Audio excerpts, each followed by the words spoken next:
Eh bakit sa kanya? Nasa pangalan na, nasa mukha pa. Ganda ka? Ganda yarn. Ito na, ang nagmamaganda at feeling diva. Ganda Wanda!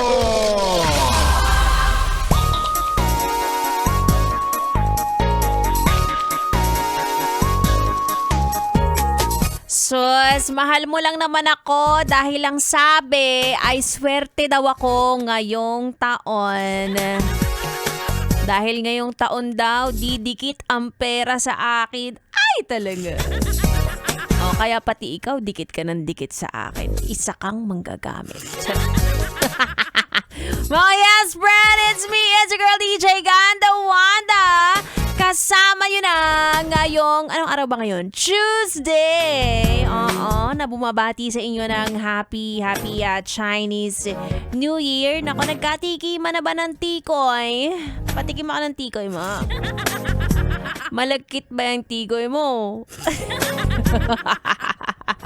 Ayan, binabati ko kayo again ng Happy Chinese New Year. Naglabasan na nga ang mga swerte at mga mamalasan ngayong taon na ito. Naku, sana hindi ka isa dun sa mga mamalasan kasi nabalitaan ko, ang chika sa akin, malas ka na daw last year. Malas ka pa din ngayon. Alam mo, wag ka na maniwala dyan. Maniwala ka na lang na ang kapalaran ay nasa kamay mo. Wala sa kamay ng mga manghuhula o nung kanino man. Nasa kamay mo yan ang kapalaran ay nasa iyo.